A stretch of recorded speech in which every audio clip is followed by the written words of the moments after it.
Strategy Sprint is back. That's right, this week-long virtual consulting project is back November 2nd to 8th. So it's a one-week consulting experience where you get to serve a real client. You work in a small team, you get mentored and directed by a former McKinsey, Bain, or BCG consultant, and you just drive some really amazing impact. So why would you join Strategy Sprint? A couple of reasons. So number one, you get really great experience for your resume that makes you stand out in consulting applications or corporate strategy applications or otherwise. Number two, you build some amazing skills. And number three, you get to confirm if consulting is right for you before investing in the entire recruiting process, which can be 3 to 6 months or more. Join Strategy Sprint today at the link in this episode's show notes. Hope to see you on the project.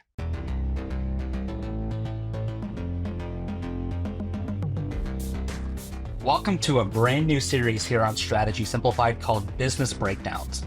That's where Jenny Ray and I take a real world business that's in the news and in 10 minutes break down the business model and the metrics that we would be managing to if we were advising or operating that business. Welcome to Business Breakdowns. Today we kick off with Starbucks. I hope you enjoy. Welcome to today's episode of Strategy Simplified. Naman here, joined by my colleague Jenny Ray. And almost every time we get together, we end up having a conversation about business and different businesses that we're reading about in the news. And so today we thought that we would bring that conversation to you recorded.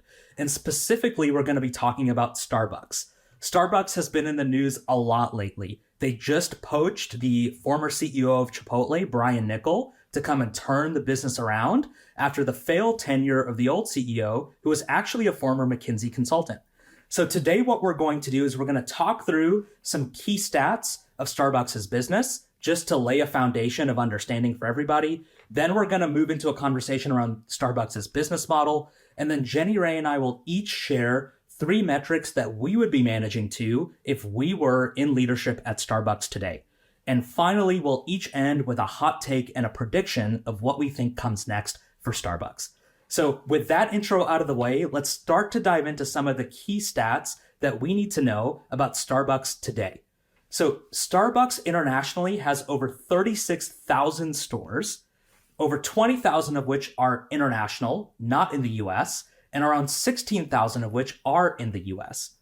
From those 36,000 stores in fiscal year 2023, Starbucks generated almost $36 billion in revenue. And operating income from that $36 billion in revenue was almost $6 billion. If you're doing the mental math along with us at home, that means that each store at Starbucks generates just under $1 million of revenue per year. With that context and background established, Jenny Ray, I'm going to turn it over to you to talk to us a little bit more about the business model of Starbucks. I love it. One of the things that we teach in our seminars when we're trying to clarify business strategy is that the best business strategists are actually insanely simple. And instead of trying to think about a complicated dashboard of 7,000 metrics, we have one main metric that when you port it across any industry, any environment, any location, you're going to find that you have a very similar set of ideas that will help you succeed in that type of either advisory role or internal operator role. And so for Starbucks, the two, by the way, options are binary. It's either a fixed cost business or a variable cost business. Doesn't mean that the variable cost business doesn't have fixed costs or that fixed cost business doesn't have variable costs. It means that one is the driver of the behavior and the driver of the metrics that you manage to. And Starbucks is a variable cost business. What that means fundamentally is that every time Starbucks delivers something to their customers, it costs them a direct incremental amount to do that. And so there is a cup, there is milk, there is a syrup, there are the ingredients of the food items that you purchase at a Starbucks. Every single one of those goes directly into each one of those purchases. And when you're managing a variable cost business, you're going to really think about managing the price per unit, which actually historically Starbucks was revolutionary at doing because they brought the cost of a cup of coffee, which was a commoditized $1 to $2 item before that, up by adding flavors and variations to The other thing that you can manage too is the variable cost of each one of those units. So how much does it cost you to deliver the items that you are getting? And ultimately you're managing the contribution margin per item that somebody is buying. How much are you able to get out of that customer net? So fundamentally, this is an important keynote for Starbucks. If you're looking at any business, you want to understand their strategy or understand where maybe they've gone wrong. They might have not fundamentally understood what kind of business they are.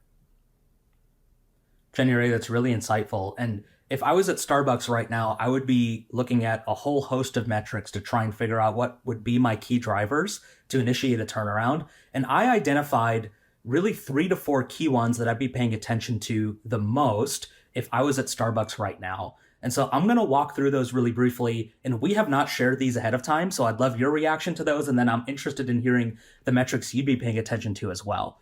The first metric that I'd be keeping an eye on is same-store sales growth year over year. The second is visits per customer.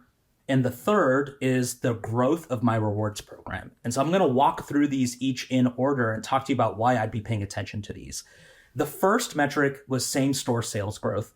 And I would be looking at stores that are at least 1 year old to see how they are becoming established within the local market. Now, same-store sales growth in fiscal year 2023 for Starbucks was down 2% in the quarter that ended on June 30th. And this was driven not by a decrease in price or ticket value, but by actually a decrease in transaction volume. So in that quarter, transactions decreased by 6%, while ticket values were actually up by 3%. So as I was looking at the P&L, that told me that at least for that quarter, that P&L that I was looking at, the contribution margin that Starbucks was able to generate from a transaction was not necessarily the key driver of the same-store sales growth decline as much as visits, volume, and a decrease in transactions. So I'd be looking at, if I was Starbucks, a way to increase the visits per customer that I can drive to my stores. If ticket value isn't the primary driver of slowing growth and it's a decrease in transactions, the implication is that a decrease in transactions is driven by fewer customer visits. And so how can I get people through the door more often in a given period of time? And the way that I identified is the optimal way for Starbucks to do that is through growing its rewards program. Starbucks loyalty members spend 3 times more than non-members and visit more often than non-members as well. And 41% of Starbucks' US sales are contributed by loyalty members. In summary, reward members are 5.6 times more likely to visit a Starbucks every single day. And so if I can grow my rewards program, I can increase my visits per customer, and I can also start to increase some of the contribution margin that I would be able to generate on each individual purchase. And so that leads me to my bonus metric that I wanted to discuss as well, which is average transaction size. It didn't make my top 3, but I would be keeping an eye on average transaction size to see that as I increased volume, am I staying within the transaction size range that I want per ticket?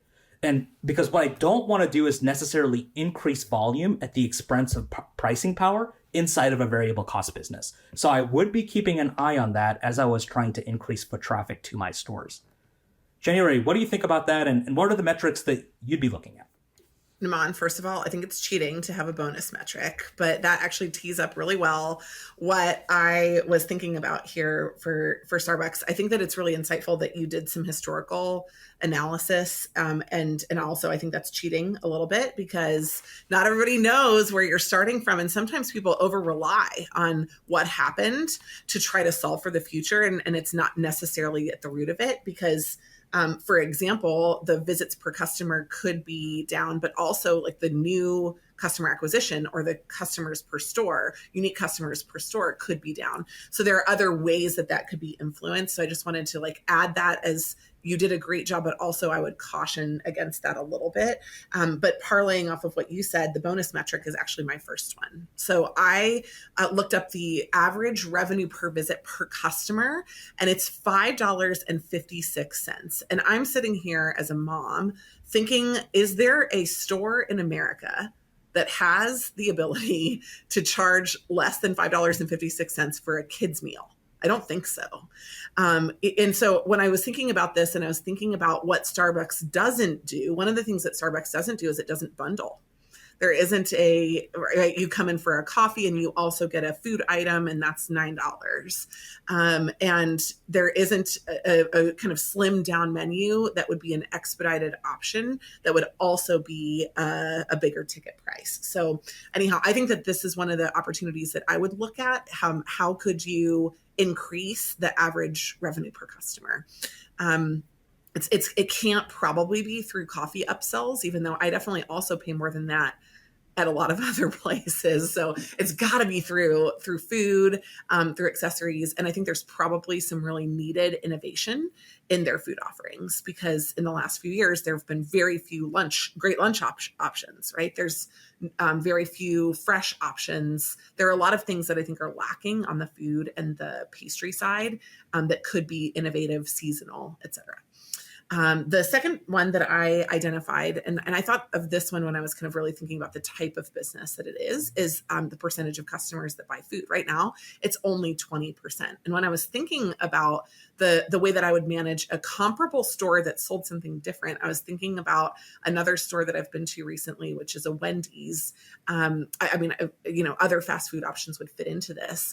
Dunkin' Donuts was actually one of the ones that I thought of, because Dunkin' Donuts really has begun to revolutionize itself by thinking of itself as a more than donut store. So they're trying to get you, when you go into Dunkin', not to buy a donut or a 6-pack of donuts, but a donut and a coffee, or a donut and a breakfast sandwich, and having that kind of more than option. But only 20% of your customers opting into that now, I think, means that something's wrong, either in your pricing, in the way that you're offering it, or in the product itself. So I would look at those fundamentally. And then the third option is the value of an average bundle externally. So, I don't only look at the current options, but I'd want to look at benchmarks. And you can look at that for all of them. But when I would think about what to price, the average price of a meal deal at a restaurant that's a fast food service option, which, by the way, one of my bonus metrics would be the percentage of clients that use the drive-through or that order ahead, but especially the drive-through. Those are your kind of like, they need an expedited list potentially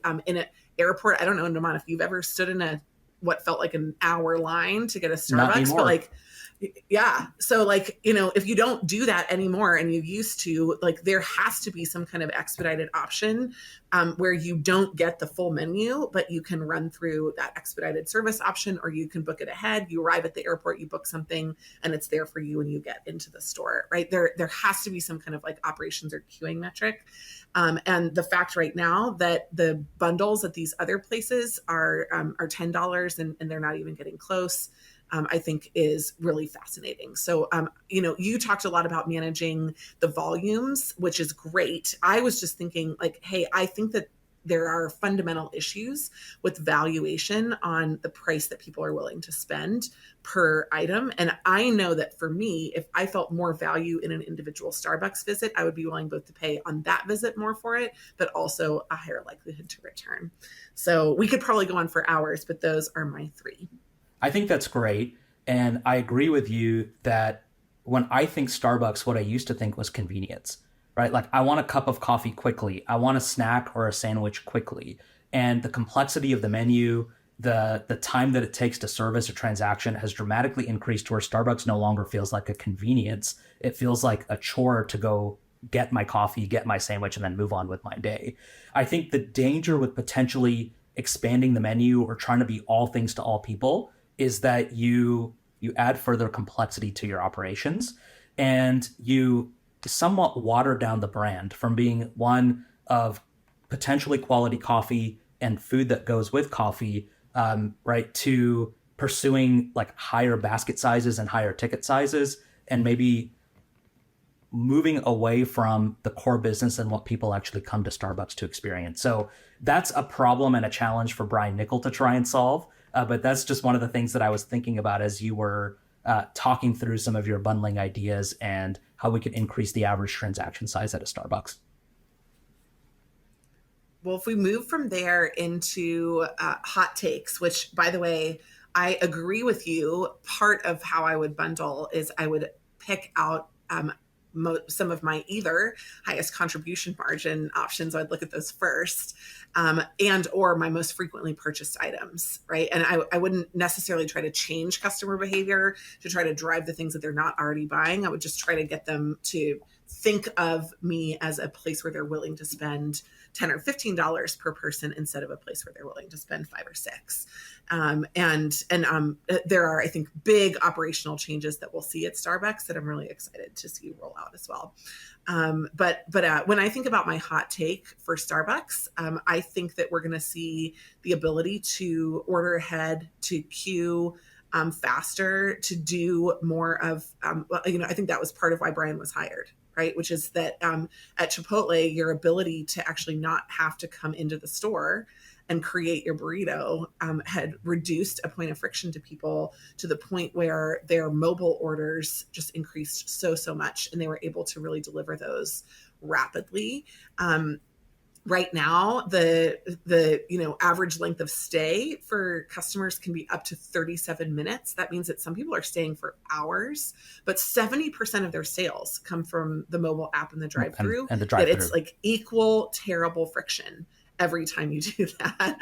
And so if I just want to get a coffee at Starbucks, I am imagining something being pioneered where you have a 2-lane option, or you have like a drive up, pull up option, and then a different option outside of the, in the drive through, where you have some people running and delivering really simple orders in a different location, even potentially through a second drive through window like you would have at a Chick-fil-A. So I'm looking forward to seeing how you can innovate that. But at airports, come on, that's a no brainer, right? You just want a coffee. You just want a coffee and a pastry. You want something that is like an under 1 minute order to prepare. There should be an expedited line for that kind of stuff.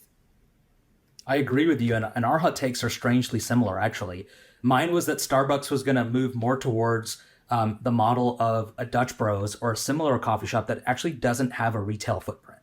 So Howard Schultz, when he launched Starbucks decades ago, one of his primary goals in launching Starbucks was that it would become a third space in society. And that's just no longer, I believe, the optimal mission for Starbucks if they want to optimize their financial metrics. And so Starbucks' goal until 2030 is to open an average of 8 new stores per day. That's incredible location growth. And I think we're going to end up seeing more and more of those locations move to having smaller footprints. So they're going to be drive-through only. They're going to just have a pickup window with a drive-through and not a lot of seating. And so that's my hot take, that you're going to end up seeing smaller and smaller Starbucks, and that one of the perks of being a rewards member and being an upper tier rewards member is that your order gets prioritized. So if I have however many gold stars I have and I'm at a certain tier in the Starbucks rewards ecosystem, then the way to incentivize me to continue to spend more money and the way to incentivize me to get to that tier is actually that my order is prioritized in the store. And so I think we'll start to see some of those innovations as well at Starbucks here in the next 24 months. Like a Marriott check-in line that's faster, Exactly. right? Exactly. I love that. Naman, can I just end by saying, I think that part of the confusion when you look at a place like Starbucks is that it has a physical footprint.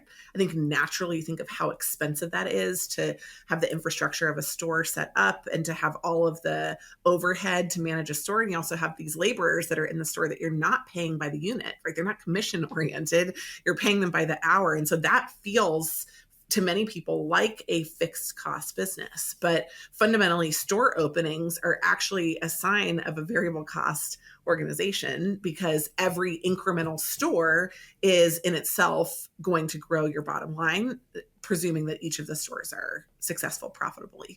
And so I think that's just to harp on one point of confusion that you just mentioned at the end. I think that's why people mess this one up.